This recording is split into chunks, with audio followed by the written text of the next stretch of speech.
आज हम डिस्कस करने वाले हैं सर्वेइंग 2 में कंटूरिंग में लेक्चर नंबर 3 में डिस्कस करेंगे कैरेक्टरिस्टिक्स ऑफ कंटूर। ठीक है जी। लास्ट लेक्चर्स में हमने डिस्कस किया है कंटूर क्या होता है, कंटूरिंग क्या है, वर्टिकल हमारे जो इंटरवल्स रहते हैं क्या होते हैं, उनकी जो वर्टिकल इंटरवल्स है उनकी जो वैल्यू है, सम वैल्यूज इंपॉर्टेंट वैल्यूज क्या रहती हैं अलग अलग हमारी कंटूरिंग में जो हम यूज करते हैं। ठीक है जी। और हमने डिस्कस किया था जो लास्ट लेक्चर्स में जो हमारे कंटूर इंटरवल हैं और इनकी जो factor affecting the contour intervals, तो कंटूर इंटरवल्स को कौन से फैक्टर्स हैं जो अफेक्ट करते हैं, जैसे हमने डिस्कस किया था nature of the ground, the purpose and the extent of the survey, scale of the map. ठीक है, बहुत सारे जो फैक्टर्स इफेक्ट करते हैं कंटूर इंटरवल्स को। तो आज के लेक्चर में हम डिस्कस करने वाले हैं characteristics of the contour.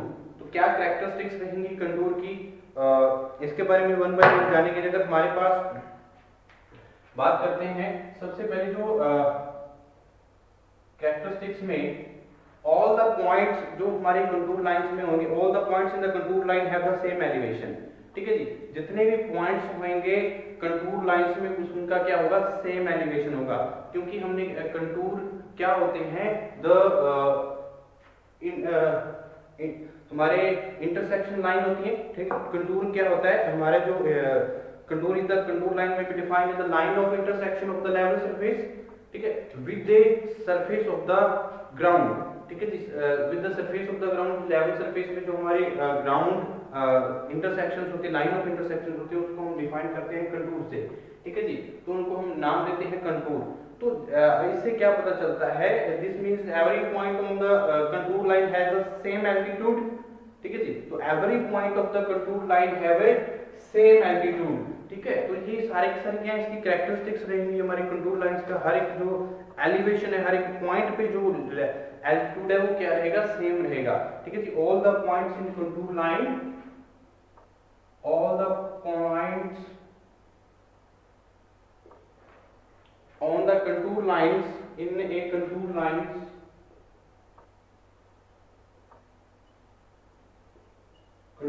lines are have the same elevation, have the same elevation,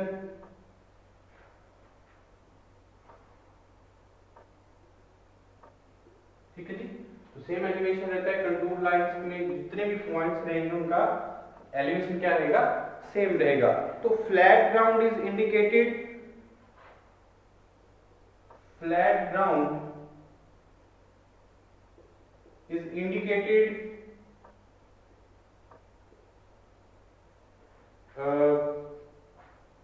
where the contour are widely separated and the steep ground where the run close together। तो flat ground indicate क्या करता है, the flat ground is indicated where the contour are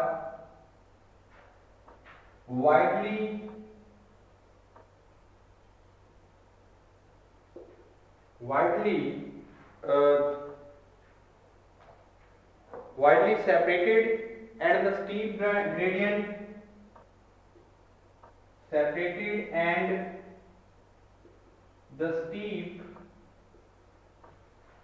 widely separated and the steep ground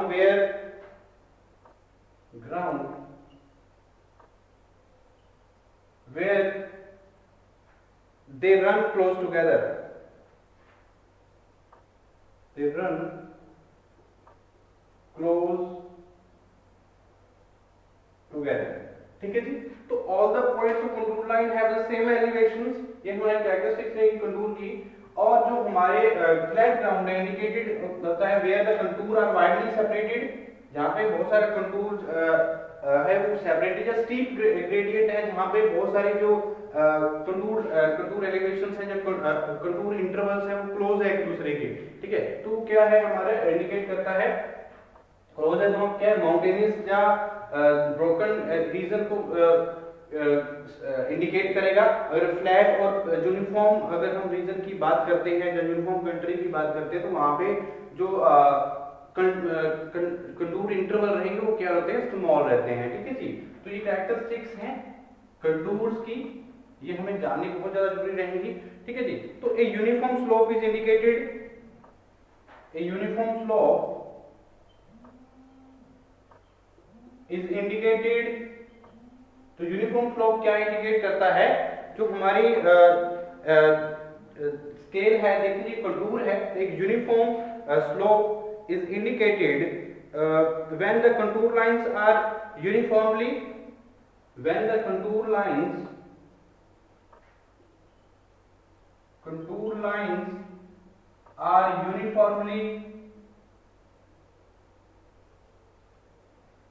are uniformly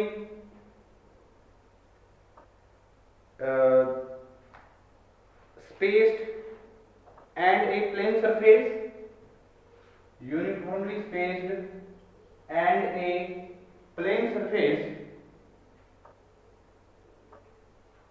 and a plane surface। ठीक है जी, तो when they are straight, parallel and equally spaced,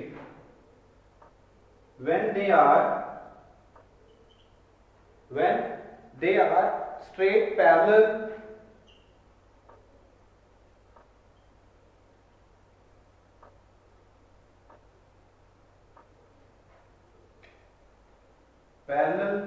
and equally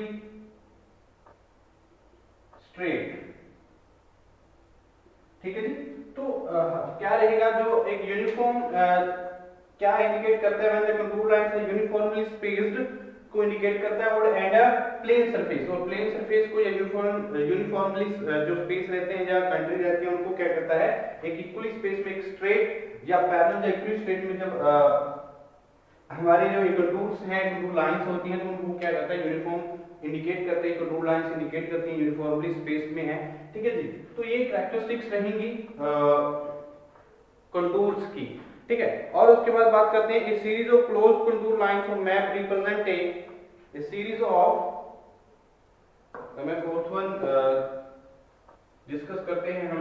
next जो characteristics रहेंगी, main characteristics रहती हैं हमारे contours की। ठीक है जी, तो जो हमारे डिप्रेशंस हैं या हिल है, वो ये क्या इंडिकेट करती हैं, इसके बारे में भी जानना बहुत जरूरी है। और ये टेक्निकल जो टर्म्स रहती हैं इनकी, वो क्या है, वो टेक्निकली हम जो इनके नेम जो हैं ये बहुत इंपॉर्टेंट रहेंगे। ठीक है जी, a series of close contour lines, a series of closed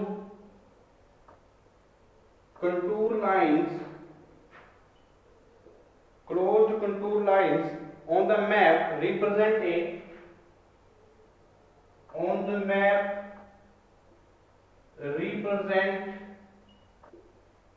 hill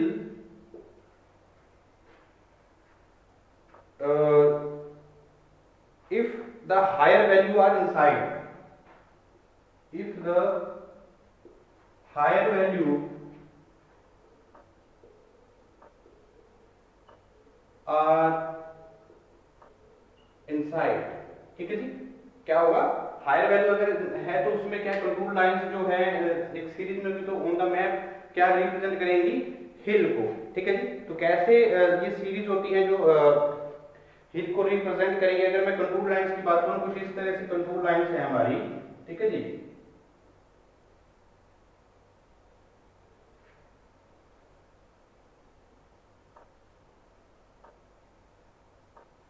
okay, उसमें इस तरह से कंटूर लाइंस बनाता हूं, कैसे शो करेंगे, ये हिल को कैसे शो करती हैं।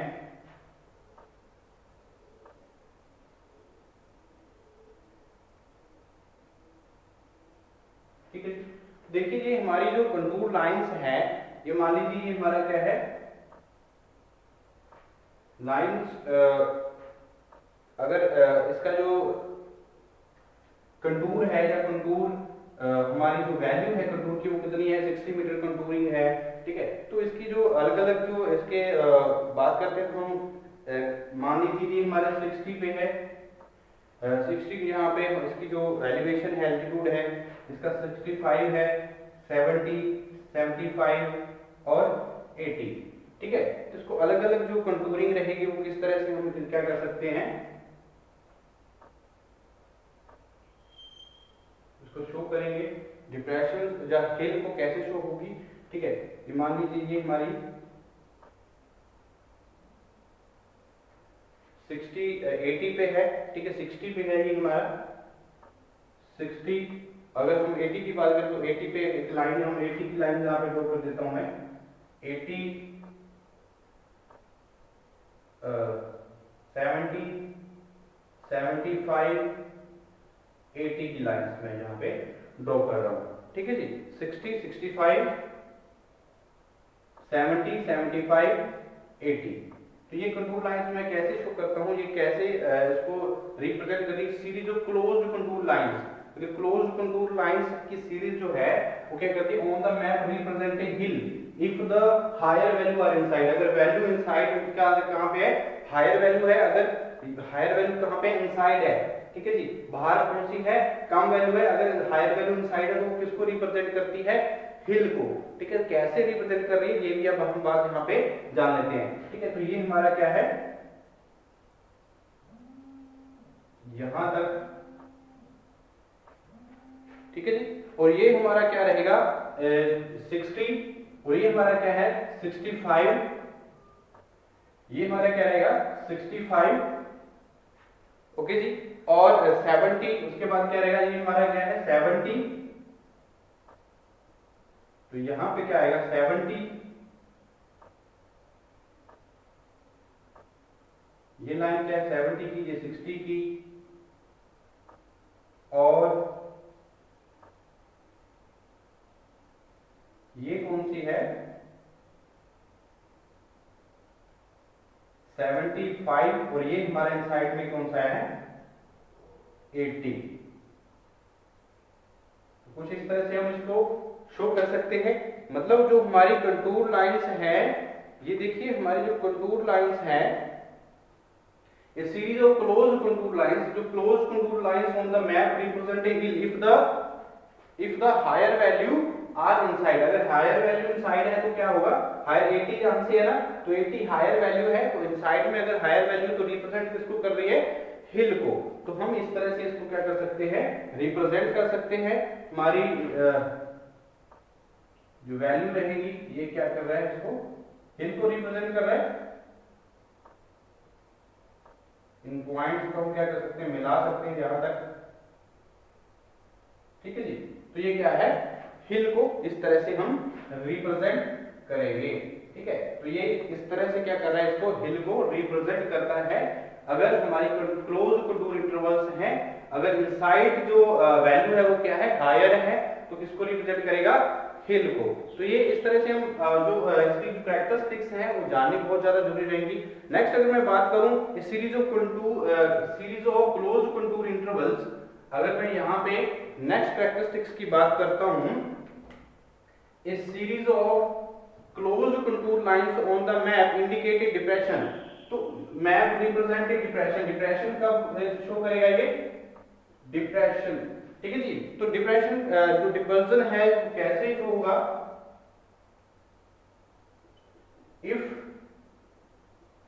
if the higher value are, if the जो हायर वैल्यू आर आउटसाइड, अगर जो हायर वैल्यू है वो क्या है, आउटसाइड है।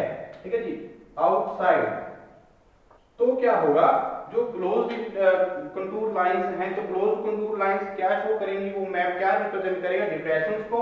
और जब क्या होगा, हायर वैल्यू क्या होंगी, इनसाइड होंगी। तो हायर वैल्यू में ये वैल्यू जो है इसको क्या कर देता हूँ, यहाँ पे चेंज कर देता हूँ कुछ इस तरह से। ठीक है जी, तो मैं यहाँ पे क्या करूंगा, ये वैल्यू जो है हायर वैल्यू क्या है, यहाँ पे इनसाइड है। ठीक है जी, तो मैं यहाँ पे क्या कर दूँ, इसको पहले मैं सारा रब करता हूँ। ठीक है, तो अच्छे से आपको क्या करेगा, इसको समझ आएगा।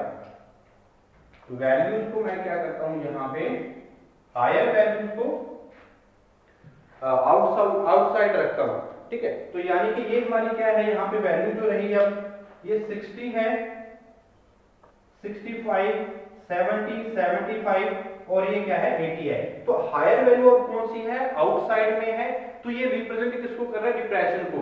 ठीक है, तो ये देखिए अगर मैं यहाँ से जो वैल्यूज हैं इसको 60, 65, 80 तक लेके जाता हूँ, यानी कि ये वैल्यूज एक लाइन जो ड्रॉ कर रहा हूँ यहाँ पे मैं कुछ इस तरह से, ये हमारा क्या है 60, 65, 70, 75 और 80 तक है हमारी वैल्यूज। ओके, तो अब देखें डिप्रेशन कैसे शो करते हैं। ये हमारी क्या है, आउटसाइड क्या है, आउटसाइड क्या शो कर रहा है, जो वैल्यू आउटसाइड है वो शो कर रही है हमें डिप्रेशन को। देखिए आउटसाइड वैल्यू हमारी 80 है, तो 80 तक हम क्या करेंगे, इस लाइन को ड्रॉ कर सकते हैं। ये वैल्यू मैंने ड्रॉ कर दी 80 वाली, यहां से लेकर यहां तक जो वैल्यू है वो 80 तक है। ठीक है जी, उसके बाद देखिए ये हमारी क्या है 75 वाली लाइन है, तो 75 से हमने यहाँ पे ड्रॉ करता हूँ 75 वाली लाइन को, ये 80 वाली लाइन है, ये 75 वाली लाइन है। ठीक है, अब देखिए 65 यहाँ पे हमारा, तो ये लाइन मैंने क्या किया 65 और उसके बाद क्या है 70 के बाद क्या है 65, ये लाइन क्या है हमारी 65 की है, और उसके बाद ये वाली लाइन क्या है हमारी 60 की है। तो ये देखो क्या शो कर रहा है, हमारी जो लाइन से डिप्रेशन को शो कर रहा है, इसको अगर मैं मिलाऊं यहाँ पे तो किस तरह से ये शो कर रहा है, यहाँ पे इस पॉइंट्स को सारे के सारे पॉइंट्स में मिला देता हूँ इस तरह से।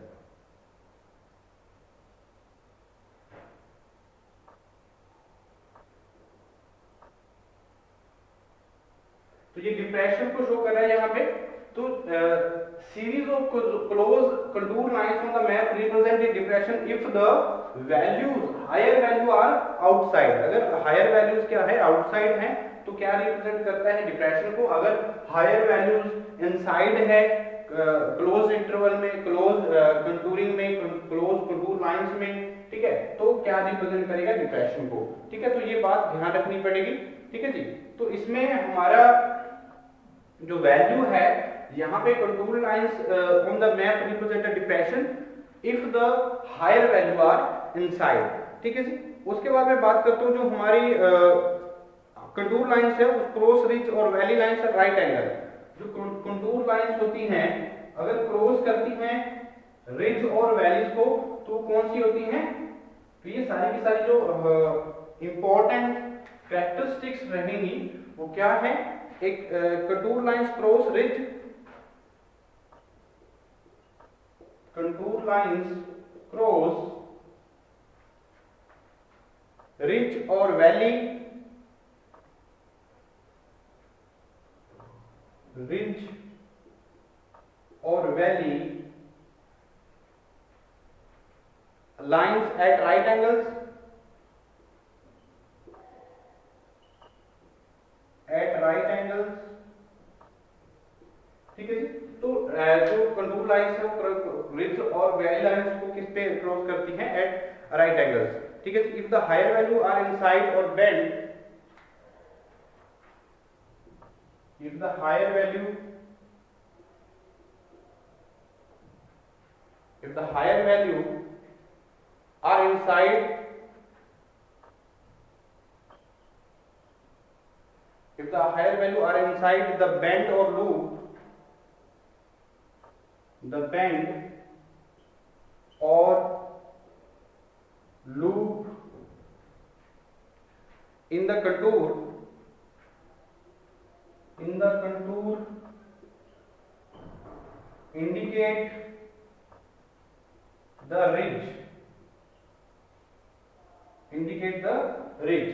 ठीक है जी, तो कंटूर लाइंस क्रॉस करती है अगर रिज और वैली लाइंस को राइट एंगल पे करेंगी। अगर हायर वैल्यू क्या होगी इनसाइड होगी बेंड और लूप में इन द कंटूर, तो क्या करेगी वो इंडिकेट करती है रिज को। ठीक है जी, तो रिज लाइंस को वो क्या करेगी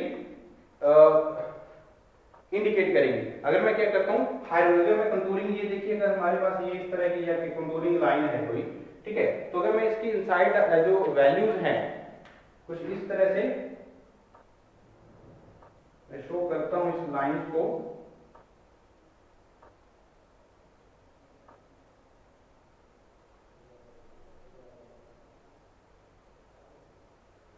तो ये हमारी जो लाइंस हैं कुछ इस तरह से होंगी, यानी कि अगर इनसाइड वैल्यूज जो हैं हायर हैं तो इंडिकेट कर रहे हैं रिज को, अगर आउटसाइड वैल्यूज, आउटसाइड तक जो वैल्यूज क्या है हायर है तो वो क्या करेगा, वैली को रिप्रेजेंट करेगा। ठीक है, तो इस तरह से हम इसको क्या कर सकते हैं, जैसे ये हमारी है 60 से कर सकते हैं, उसके बाद 70, 80, 90, 100, तो इस तरह से क्या रहेगी, ये हमारी क्या है, रिच लाइन होगी। ये कौन सी लाइन होगी, रिच लाइन।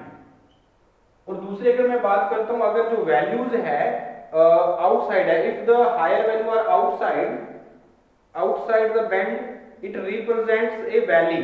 ठीक है, अगर क्या है दूसरी जो ऑप्शन रहेगी, अगर हमारी जो लाइंस हैं, इस लाइंस में जो लाइन रहेगी, उसी तरह से अगर मेरी लाइन है, ये कौन सी लाइन है, वैली लाइन कब बोलेंगे, जब आउटसाइड जो वैल्यू है वो क्या है, हायर है। ठीक है जी, तो आउटसाइड वैल्यू अगर मैं बताता हूं इस तरह से क्या है, हायर वैल्यू है। ठीक है, तो ये हमारी कौन सी रिप्रेजेंट करती है, वैली लाइंस को। ठीक है, तो ये अगर 100, 90, 80, 70, 60, तो ये कौन सी वैल्यू रिप्रेजेंट करी है, वैली को, वैली लाइंस को रिप्रेजेंट करती है। The values of the band are higher outside, outside जो वैल्यूज ऑफ बैंड की रहेंगी वो हायर रहेंगी। ठीक है, तो ये मेन कैरेक्टरिस्टिक्स रहती हैं हमारे कंटूर की। ठीक है, तो ये मेन इंपॉर्टेंट कैरेक्टरिस्टिक्स हैं, इनकी डिप्रेशन कब बोलते हैं हम, हिल कब रिप्रेजेंट होता है, तो ये सारी की सारी जो मेन इंपॉर्टेंट कैरेक्टरिस्टिक्स हैं। ठीक है, इनके लिए इनका जानना बहुत ज्यादा जरूरी रहता है। ठीक है जी, और मैं बात करता हूँ जो हमारे कंटूर्स हैं, contour lines can not end anywhere, contour lines कहीं भी इनका कोई एंड नहीं होता है। ठीक है जी, contour lines can not be, contour lines can not end anywhere,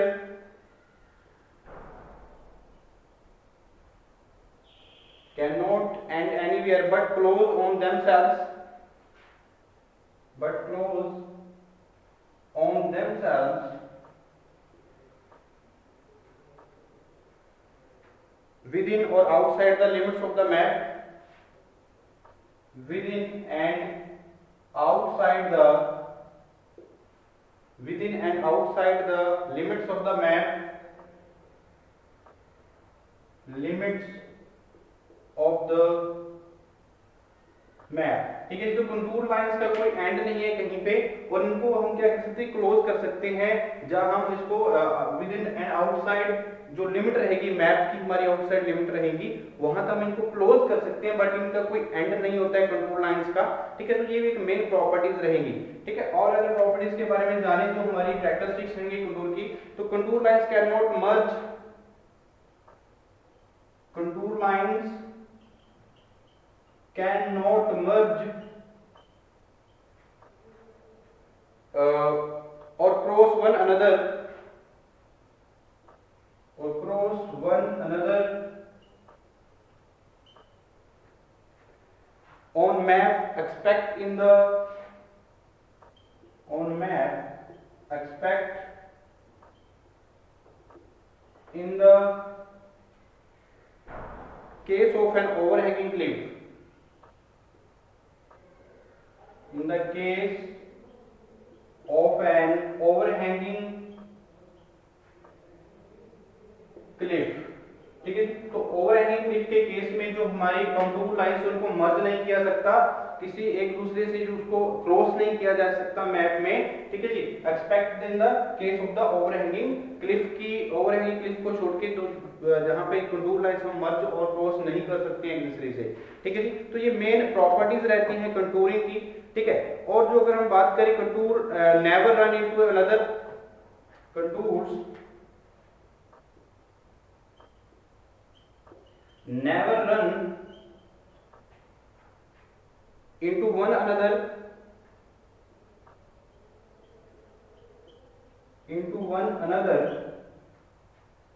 except in the case of vertical cliff, except in the case of vertical cliff। ठीक है जी। तो contour lines can not be merge और cross one another on the map expect in case of the overhanging cliff. Overhanging cliff को छोड़ के हमारी जो जितने भी कंटूर लाइंस हैं उनको हम मर्ज और क्रॉस एक दूसरे के साथ मैप में नहीं कर सकते, और उनको अगर हम जो कंटूर लाइंस हैं can not never run into one another, नहीं एक दूसरे के ऊपर क्या कर सकते हैं, उसको रन करवा सकते हैं in expect in the case of the vertical cliff. Vertical cliff में हम करवा सकते हैं बट और केसेस में हम नहीं कर सकते। ठीक है, तो ये मेन प्रॉपर्टी जो डिफरेंस जो डिप्रेशन है between some limits is called the saddle. ठीक है जी। तो कुछ डिफरेंसेस रहते हैं, अगर कुछ हमारी जो डिप्रेशंस आती हैं, अगर मैं बात करूं अलग अलग इस तरह से, अगर ये लाइंस हैं हमारी, ये हमारी डिप्रेशंस हैं। ठीक है, इधर साइड से भी हमारी कुछ डिप्रेशंस रहेंगी, इधर साइड से भी अगर कंटूर लाइंस की डिप्रेशंस हैं, इधर लाइंस की डिप्रेशंस हैं। तो ये इसका मतलब जो इसमें जो डिफरेंस है चारों की तरफ से, जो हमारा डिफरेंस है बिटवीन लिमिट्स के बीच में जो डिफरेंस है, इसको हम क्या बोलते हैं, सैडल। ठीक है, इसको हम क्या बोलेंगे, सैडल। ठीक है, ये एक इंपॉर्टेंट रहेगा। तो it is the represented by four set of contour. तो सैडल जो है ये किसको रिप्रेजेंट कर रहा है, फोर सेट ऑफ कंटूर को। चार सेट है ना यहाँ पे कंटूर्स के। ठीक है, तो इसको सैडल रिप्रेजेंट करता है फोर सेट ऑफ कंटूर्स। तो ये मेन प्रॉपर्टीज रहती हैं हमारी कंटूरिंग में, कैरेक्टरिस्टिक्स ऑफ कंटूर की मेन कैरेक्टरिस्टिक्स रहेंगी। ठीक है, जो हमने डिस्कस करी। तो नेक्स्ट लेक्चर में हम डिस्कस करेंगे मेथड ऑफ कंटूरिंग को। मेथड क्या रहेंगे, डायरेक्ट मेथड क्या है, इनडायरेक्ट मेथड क्या है, एग्जांपल के तौर पे समझेंगे। ठीक है जी। तो नेक्स्ट लेक्चर में डिस्कस करते हैं मेथड ऑफ कंटूरिंग।